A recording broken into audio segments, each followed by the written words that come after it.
There's more than corn in Indiana. There are 10 movies. Most of them are sports.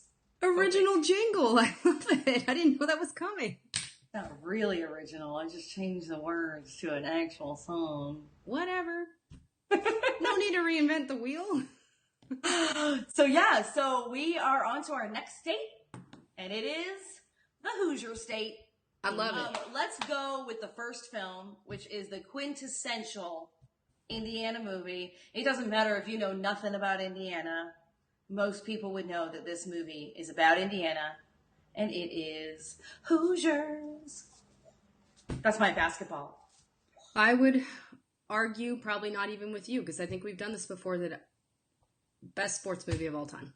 I think so. I mean, it's definitely up there in the top 3. Definitely. I would wholeheartedly agree. Between, it's just like the score of it does it to me every time. Every time they're in that damn bus and the music starts playing, I'm like, oh God. Between that and Gene Hackman and Barbara Hershey and the kid and Dennis Hopper. I mean, who's not in that movie that's like an acting powerhouse? It really. And you know, the kid who plays Jimmy, like the kid who at the end says, I'll make it. He has 4 lines in the entire film. And one of them is, I'll make it. That's it? Yeah. I think I'm going to have to go back and rewatch it now, because I would never believe that Jimmy only has 4 lines. Like, the movie's about Jimmy. Mm-hmm. He very quiet. Everyone talks around him about him. Solid first pick. I mean, yeah. We always say that, oh, these aren't in order. These are definitely not in order. I'm going to argue probably that this, I don't know. Yeah, this number 1 is the number 1. Yeah. And I would say the number 2 is probably the number 2 as well. Go for it. We're going to play like a champion today, and we're going to pick Rudy as our number 2. Here's the line from Rudy I use all the time. When he's like, I do this sometimes at work, I'm like, hey, could you just like dial it back some? You're making us all look bad. There's so many I forgot about that. There's so many scenarios where that applies, and he's like, dial it back? Yeah, you're making us all look bad. The guys have been talking, just dial it down some. Like, okay. Such an applicable life moment. It is. How about the fact that movie is Vince Vaughn's film debut? Oh my God. And he was an asshat in that movie. He really was. How were his teeth? Were his teeth okay? Did he have a Ben Affleck moment with those veneers? I think they were okay, but we'll have to go back and look at that too. I'll definitely go back. I know that it made me fall in love with Jon Favreau for the first time. Yeah. Yes, for sure. Because, I mean, talk about your trusty best friend. I love that. And can we talk about the fact, we who are pop culture savvy, knew who Sean Astin was, child actor, and also knew who his parents were. But I can't believe how many people did not know that his mother was Patty Duke. Right. This came up because she just passed away, and they were like, it was all over Sean Astin's mom? Why would we care? Because it's Patty Duke. It was so weird. I was like, who doesn't know that? And then I'm thinking, well, I guess none of these people know who Mackenzie Astin is. No. Oh, that's for sure. Oh, yeah. Absolutely. Absolutely. I remember that when this movie came out, that it was like Sean Astin's moment of comeback from like Goonies, Oblivion, then this. Right. And I remember thinking like, whoa, he grew up. He got thicker. Like everything, because he's not as cute as he used to be. Yeah, he looks, but, and then he went back into Oblivion and then came back out as a hobbit. Whee! Ride the coaster, Sean. Ride the coaster. Wait. In between Goonies and Rudy, there was that movie with Kirk Cameron. Like Father, Like Son. Oh, where he was the buddy. That's right. Yes, he was the buddy in that. Oh, wasn't he also the buddy in Encino Man? Oh, that's the one. That's it. No, you're right. This Encino Man and Rudy were about the same time. He was also the buddy in Like Father, Like Son. No, but you're right. Encino Man and Rudy, I think, were the same year. It was like, here's my big staging comeback. Yeah.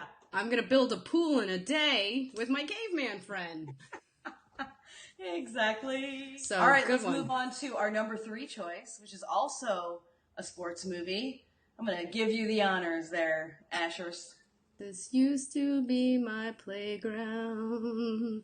Used to be. This used to be my. There's a much better song.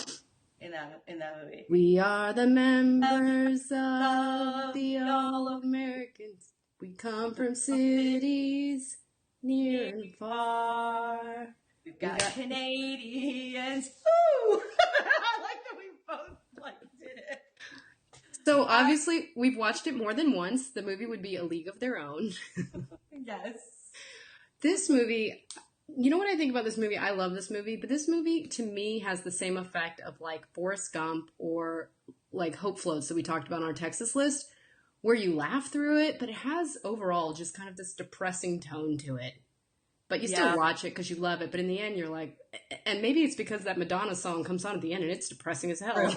That song is depressing. It really does, because you spend the middle part of the movie so consumed by like the happy times and the camaraderie of the girls, and then on the back end you're like, oh, sad, half of them are dead, like all these horrible things happen, like, but it was triumphant. And half their husbands didn't come back from the war. Half of them didn't come back from the war. But and then they said, hey ladies, thanks for filling in while the men were gone. Men are back. Get out, go back to the kitchen. Give me some chicken. Hit the Denny's buffet because I know it's open. I know it's open. Make me some babies.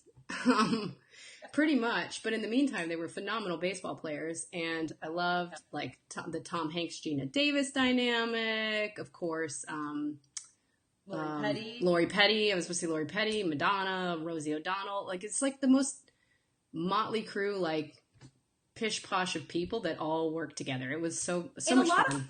A lot of those other female actresses too, you've seen in other things. They're like more character actors, but you'll see them pop up, and you're like, "Oh my gosh, that's so-and-so." They were in A League of Their Own. Like, I remember the first time I saw Marla in something else, and I was like, "She's actually nicely attractive. Like, they made her hideous. Like, she's a lovely woman." Can we talk about the fact that the two women who played Gina Davis and Lori Petty as older women are not them? They are actually two actresses who look enough like them. They're not them with makeup on. I feel like you're making me have this reveal again, because I never thought that, and then I learned it, and then I went back to thinking, no, that's them with aged makeup. I was for certain that that's Gina Davis aged with makeup, but it's not? Nope. Wow. Not according to the credits. Wow. You know who else is in this movie that I love is a character actor. His name is, what is his name? David Strathairn. Oh yeah, love him. He's so good, and I loved him in this movie. He was like the teddy bear keeper of them all. I just, he was like the only person really looking out for them. So we're all gonna just get kicked out of the league when the men came back. Yep.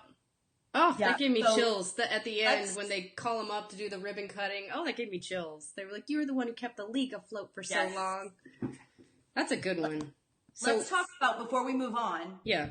I want to talk about your favorite quote, which is not, "There's no crying." I wish I had a ball. Hey, kid, here's your autograph.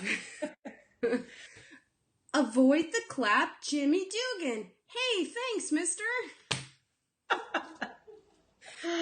And as a 13-year-old, I think, when I saw this movie, I was like, gotta look up what the clap is. Gotta know what the clap is.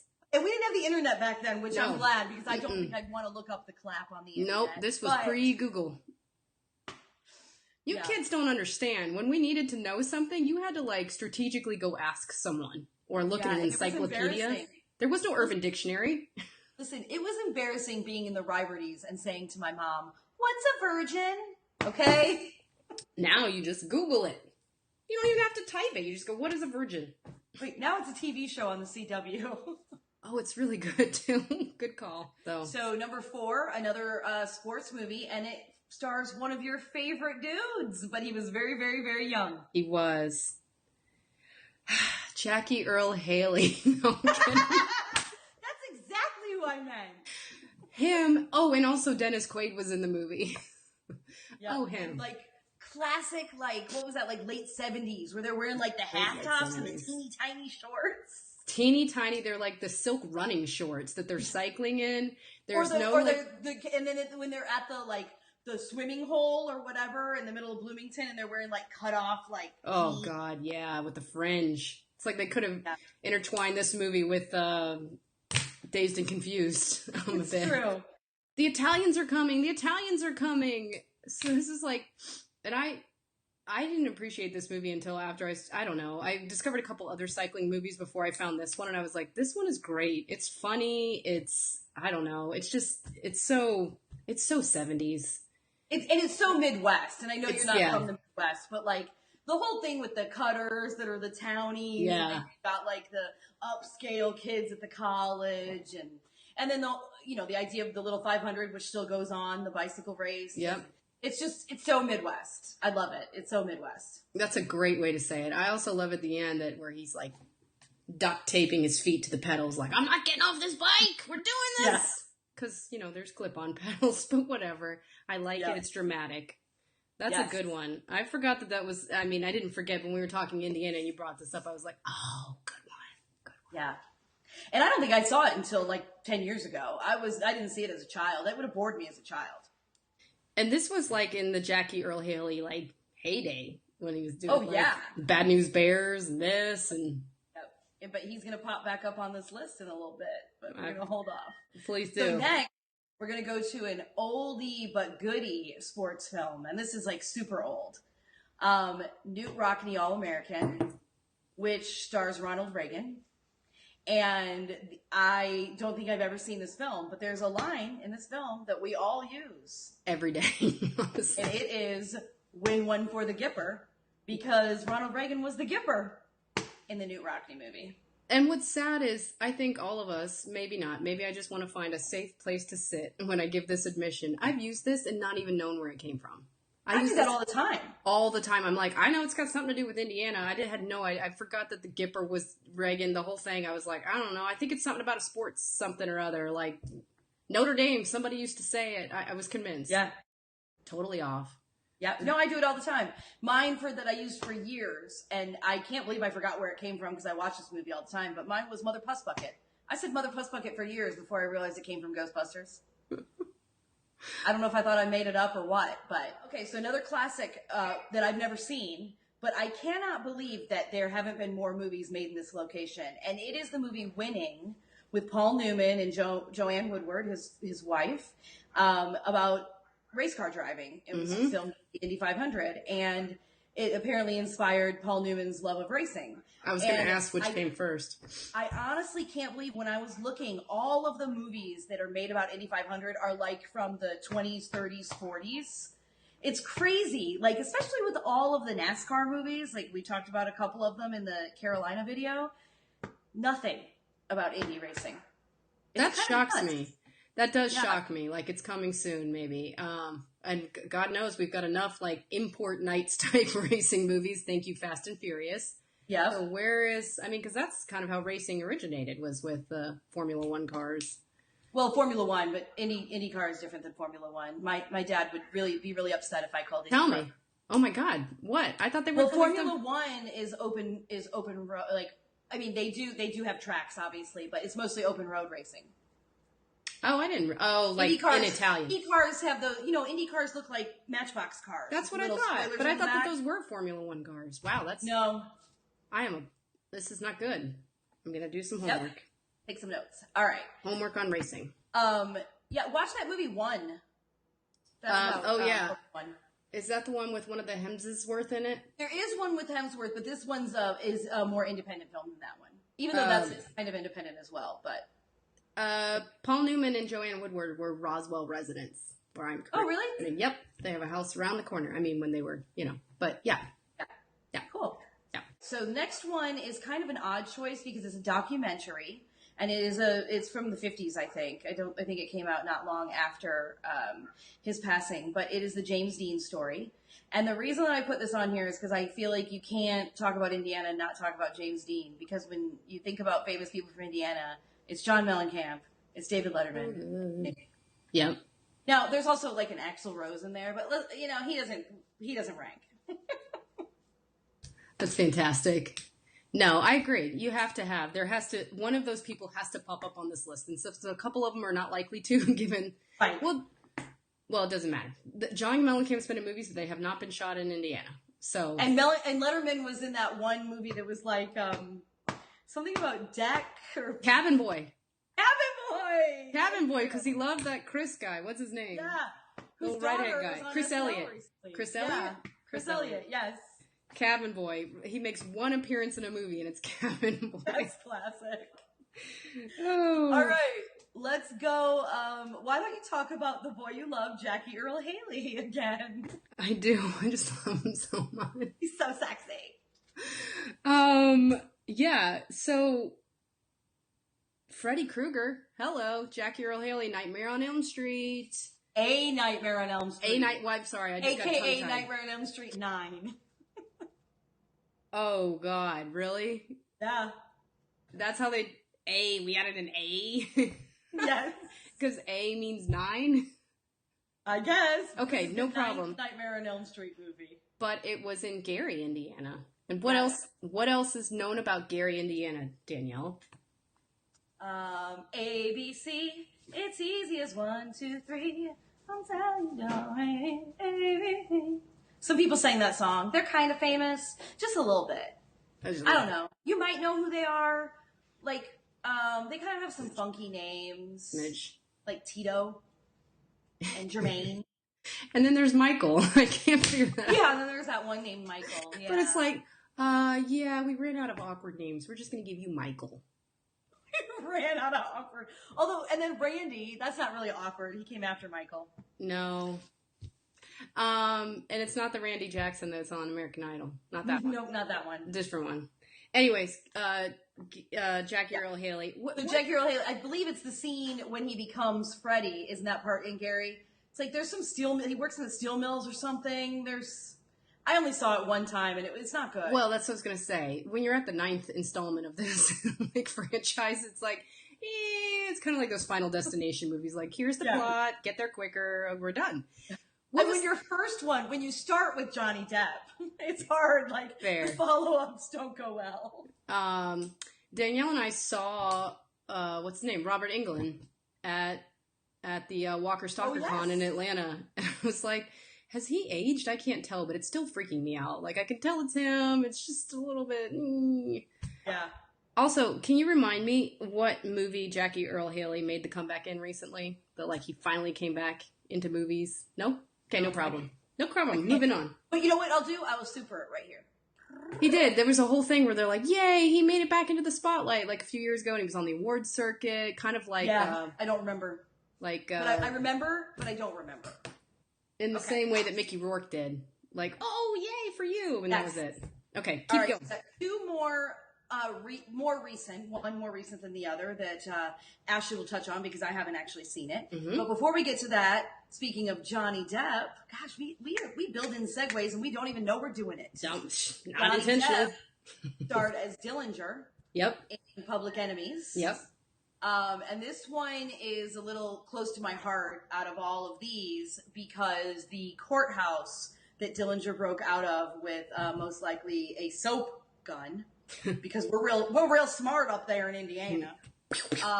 Is in Lake County, Indiana, which is where I was raised in Crown Point. I love that courthouse. It's just this really cool old courthouse, and it has like shops and a little diner in it. And I just thought it was the coolest thing when I was little. So they actually filmed those scenes with Johnny there. And then at the museum in Lake County, they have a whole Dillinger exhibit. Obviously, most of his crime reign was in the Chicago area, but Northwest Indiana is right outside of Chicago, so close enough. Yeah, so it was cool. It was cool when Johnny Depp was up there, and I saw like friends who were posting pictures. And who else is in that? Is that the Christian Bale? Christian Bale's in that too. Yeah. Christian Bale plays the good guy. Yeah, he's like, I'm gonna find him. Yeah. That was my J. Edgar Hoover voice, apparently. Yeah, exactly. By golly, I will find him. Oh, that's more of a 1920s voice. Yeah, I know. Sweet oil, you see? I got the scoop here.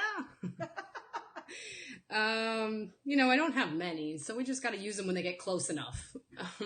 So the other newer movie that gets in by a hair, by an Indiana hair, is The Judge. A Hoosier Hair. By a Hoosier Hair is The Judge, which was a 2014 movie with Robert Downey Jr. and Robert Duvall and Vera Farmiga, or you say her name.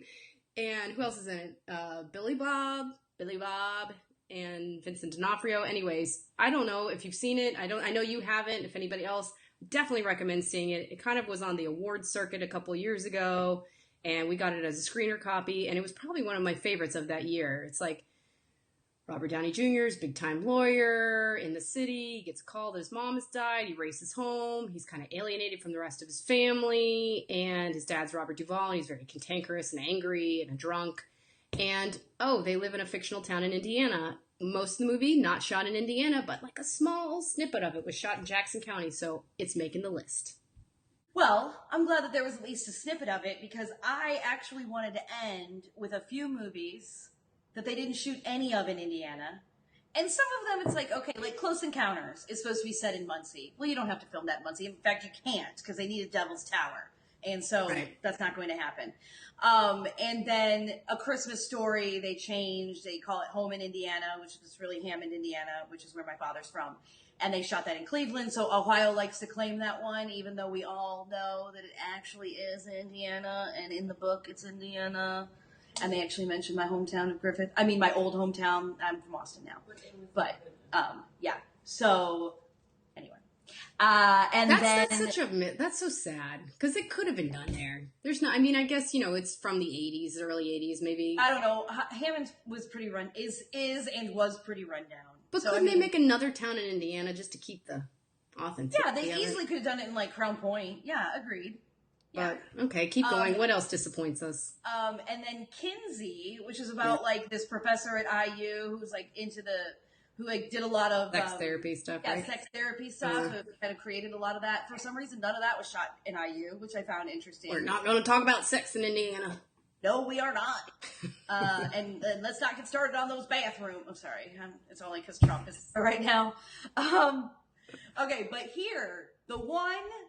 biggest film that should have at least had a scene in Indiana is the miniseries The Jacksons, An American Dream. Not one shot in Gary. There's no dream. Take your dream elsewhere. Everybody got a dream. What's your dream? It's not in Indiana. So we're just going to shoot it there. That's so sad, because it's like, John Mellencamp, David Letterman, the Jacksons... I know. And, I get James Dean, but, like, these are iconic figures from here, and we're not going to shoot any of it. The story of their upbringing is not shot in their home state. Nope. Not even any kind of, like, on location, looking down the street, looking at the childhood home, none of that? Nope. They must have, like, just used a home in California that, look, there's scenes where they're supposed to be in their home on Jackson Street. Coincidence? Oh, jeez. I love that I just want to keep asking you, and you just keep going, nope. Not even that one. You just want to, like, dig that deeper. Get it in deeper. Deep. Okay. And on that note, that's what she said. Bye.